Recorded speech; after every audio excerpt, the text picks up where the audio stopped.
अस्सलामुअलैकुम। Chapter number 18 atomic and nuclear physics का जो टॉपिक आज हम डिस्कस करने जा रहे हैं वो है कंसेप्चुअल क्वेश्चंस। इससे पहले हम 18.1 से 18.4 तक की वीडियो ऑलरेडी अपने चैनल पे अपलोड कर चुके हैं। मैं डिस्क्रिप्शन में उस वीडियो का लिंक दूंगा, आप उस वीडियो को लाजमी देखिएगा ताकि आपको 18.1 से 18.4 तक के कंसेप्चुअल क्वेश्चन जो है वो क्लियर हो जाए। अब इस चैप्टर को जब हमने स्टार्ट किया था तो हमने बताया था कि इस चैप्टर के अंदर क्या क्या हमने पढ़ना है।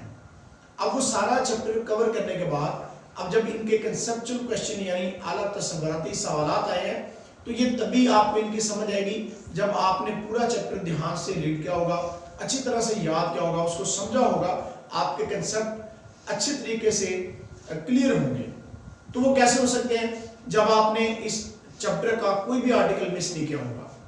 तो इसलिए मैं आपसे कहूंगा कि आप इस चैप्टर को कंप्लीट याद करें, इस चैप्टर को कंप्लीट समझें।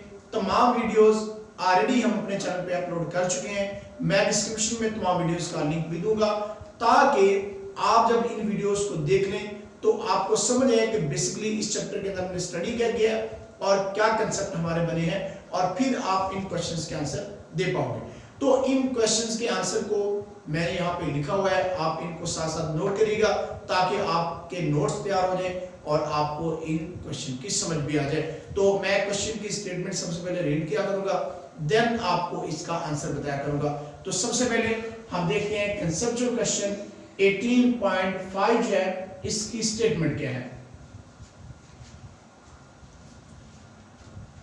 How long would you like to wait to watch any sample of radioactive atoms completely decay? आपने ये बताना है कि कोई भी रेडियो एक्टिव सैंपल जो होता है वो मुकम्मल तौर पर डिके कब होगा, यानी उसको कितना टाइम लग सकता है मुकम्मल तौर पर डिके होने में, या आप ऐसे भी कह सकते हैं कि खालिस रेडियो एक्टिव एटम को मुकम्मल तौर पर टूटने के लिए कितना वक्त लगेगा। अब जो रेडियो एक्टिविटी का प्रोसेस है हमने हाफ लाइफ की वीडियो में बताया था कि ये कंटिन्यू रहता है, इसको इनफिनिट टाइम चाहिए होगा, लामहदूद टाइम चाहिए होगा। देखते हैं आंसर इसका।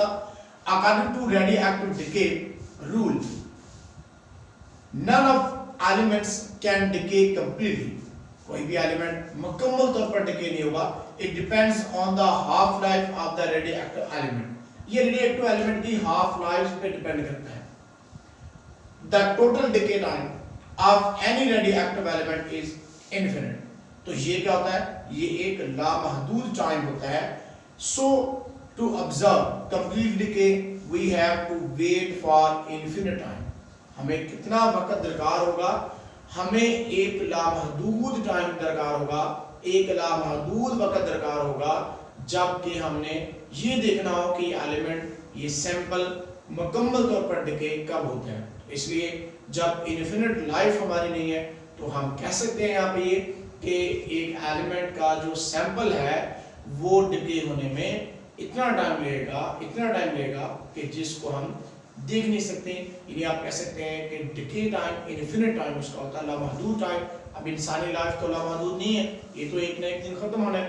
तो इसलिए जो हमारा आंसर इस क्वेश्चन का है वो ये है कि कोई भी एलिमेंट जो मुकम्मल तौर पर डिके होगा तो उसके लिए एक लामहदूद टाइम चाहिए होगा। कंसेप्चुअल क्वेश्चन नंबर 18.6 जो है इसको देखते हैं कि बेसिकली इसकी स्टेटमेंट क्या है क्वेश्चन की। Which type of natural radio activity leave the number of proton and neutron number of neutrons in the nucleus unchanged. आपने बताना है कि कौन सी रेडियो एक्टिविटी का प्रोसेस है जिसके अंदर नंबर ऑफ न्यूट्रॉन और नंबर ऑफ प्रोटॉन जो होते हैं वो चेंज नहीं होते, वो अनचेंज रहते हैं। तो हमने न्यूक्लियर ट्रांसपोर्टेशन की वीडियो के अंदर अल्फा डिके, बीटा डिके और गामा डिके के बारे में बताया था, और वहां पे हमने आपको बताया था कि अल्फा पार्टिकल जो बेसिकली हीलियम न्यूक्लियाई होते हैं, बीटा बेसिकली इलेक्ट्रॉन्स होते हैं, और इसमें कैसे कैसे हमने एक्स न्यूक्लियाइड हमारे पास होता था उसमें से हम 4 माइनस करते थे, और किस में से एटॉमिक मास नंबर में से, और एटॉमिक नंबर में से हम 2 माइनस करते थे, तो इस तरह से हमारे पास अल्फा पार्टिकल हासिल होता था। इसी तरह से जब एटॉमिक नंबर में से हम 1 माइनस करते थे तो बेसिकली क्योंकि इलेक्ट्रॉन का जो एटॉमिक नंबर था वो भी -1 था तो वो प्लस हो जाता था। तो हम ऐसे भी कह सकते हैं कि एटॉमिक नंबर में 1 का इजाफा होता था और इस तरह से हमारे पास बीटा डिके आती थी। लेकिन गामा डिके के केस में हमने क्या देखा था वो आप देख लेते हैं। और यही हमारे क्वेश्चन का आंसर होगा कि प्रोटॉन और जो न्यूट्रॉन नंबर है वो अनचेंज रहते हैं। वो किसके अंदर? वो गामा डिके के अंदर रहते हैं। In case of gamma emissions number of proton as well as number of neutron remain unchange. In number of proton और नंबर ऑफ न्यूट्रॉन जो है वो चेंज नहीं होते। आप देख सकते हैं यहाँ पे हमारे पास एक एक्स न्यूक्लाइड है जिसका एटॉमिक नंबर हमने जी से रिप्रेजेंट किया हुआ है, एटॉमिक मास नंबर ए से रिप्रेजेंट किया है। तो जब ये पेरेंट न्यूक्लाइड था देन ये डॉटर न्यूक्लाइड के अंदर चेंज होता है। तो जब ये डॉटर न्यूक्लाइड के अंदर चेंज हुआ तो इसके ऊपर मैं यहाँ पे स्टार बना देता हूँ इसको डिफरेंस करने के लिए। तो डॉटर न्यूक्लाइड में चेंज हुआ तो आप देख रहे हैं एटॉमिक नंबर भी वैसे है, एटॉमिक मास नंबर भी वैसे है, प्लस हमारे पास क्या है गामा रेज आ रही है। यानी पेरेंट एलिमेंट का डॉटर एलिमेंट के अंदर चेंज होना और प्लस गामा रेज आती हैं। देख रहे हैं एटॉमिक नंबर भी वैसे है, एटॉमिक मास नंबर भी वैसे है, यानी वो चेंज नहीं हुआ। यानी प्रोटॉन और न्यूट्रॉन नंबर जो है वो चेंज यहाँ पे नहीं हो रही है। यहाँ पे हमारे पास कोबाल्ट 6027 है जिसका एटॉमिक नंबर 27 है, एटॉमिक मास नंबर 60 है। आप देख सकते हैं इस पे भी यहाँ पे स्टार बना देता हूँ इसको डिफरेंस करने के लिए। तो आप देख लें एटॉमिक नंबर और एटॉमिक मास नंबर वैसे का वैसे, प्लस हमारे पास गामा रेज आ रही है, प्लस हमारे पास क्या होती है एनर्जी हासिल होती है। यानी आप देख सकते हैं कि गामा डिके के केस में हमारे पास नंबर ऑफ प्रोटॉन और number of electron number of neutron जो होते हैं वो चेंज नहीं होते। और ये किस प्रोसेस में होता है? ये गामा के डिके के प्रोसेस में होता है। और गामा रेज से आमतौर पर जब अल्फा या बीटा पार्टिकल खारिज होते हैं तो ये उसी दौरान खारिज होती है, यानी गामा रेज भी तभी खारिज होती है। तो इस तरह से हमारा कंसेप्चुअल क्वेश्चन जो है 18.6 बी कंप्लीट हुआ। अब हम कंसेप्चुअल क्वेश्चन 18.7 की बात करते हैं। कहता how much of 1 gram sample of pure radioactive matter would be left after 4 half life. यानी 4 हाफ लाइफ के बाद आपने बताना है कि एक हमारे पास 1 ग्राम सैंपल ऑफ प्योर एक खालिस रेडियोएक्टिव मैटर है, तो 4 हाफ लाइफ के बाद उसकी कितनी क्वांटिटी रह जाएगी, कितनी मकदार रह जाएगी। तो इसके लिए हमने हाफ लाइफ का फार्मूला पढ़ा हुआ है n = n0 × 1/2 की पावर t है। यानी t यहाँ पे हमारे पास फर्स्ट हाफ लाइफ है, सेकंड हाफ लाइफ है, थर्ड हाफ लाइफ है। तो इसका एक तो मैंने यहाँ पे बड़ी डिटेल में तरीकाकार बताया। अब इसका शॉर्टकट जरा बता के फिर इस डिटेल वाले मेथड पे आते हैं। इसका सिंपल सा आंसर क्या होगा? अब हमारे पास n0 जो है वो ओरिजिनल सैंपल जो हमारे पास है उसकी क्वांटिटी कितनी है 1 ग्राम है, तो हम n0 की जगह पे 1 लिख सकते हैं और मल्टीप्लाई हमारे पास क्या है 1/2 की पावर कितनी हाफ लाइफ उसने पूछा है time t for half life. तो ये हमारे पास 4 हाफ लाइफ है, तो इसलिए हम यहाँ पे क्या कर देते हैं कि 4 हाफ लाइफ जो हमारे पास है वो यहाँ पे लिख देते हैं 4। तो 1 डिवाइडेड बाय 2 की पावर 4 16 होता है। तो ये हमारे पास कितना आ जाएगा?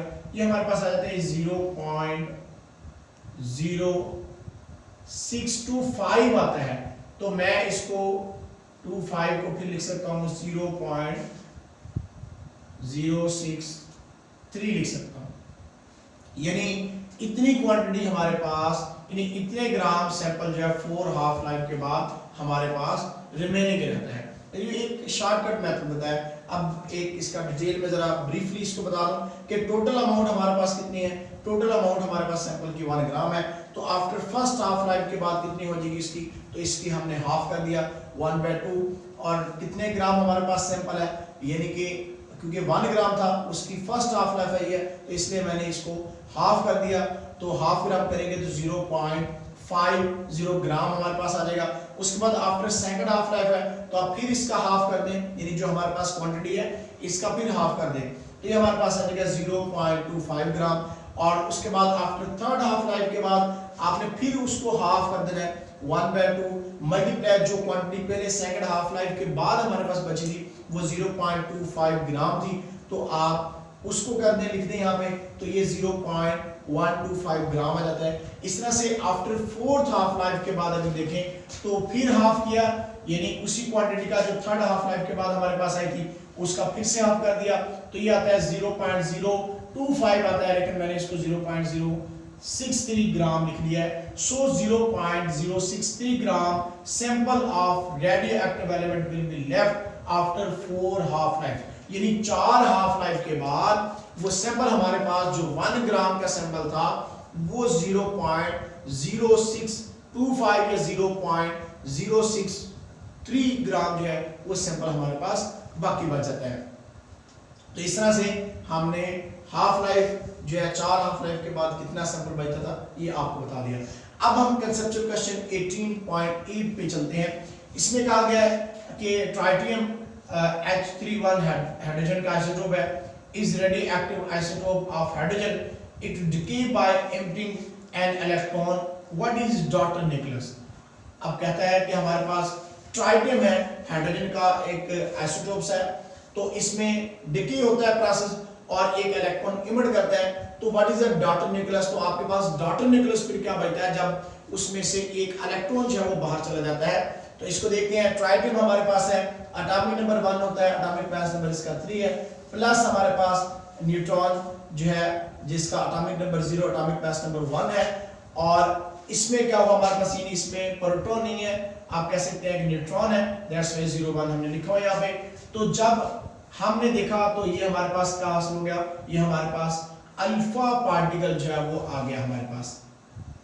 तो अब अल्फा पार्टिकल बेसिकली ये हीलियम के न्यूक्लाई होते हैं, आपको पता है, और प्लस हमारे पास क्या आ जाएगा, प्लस हमारे पास जो है वो इलेक्ट्रॉन आ जाएगा, यानी हमने बीटा यहाँ पे लिखा हुआ है, बीटा बेसिकली इलेक्ट्रॉन्स ही होते हैं, एटॉमिक नंबर -1 है, एटॉमिक मास नंबर इसका क्या होता है 0 होता है।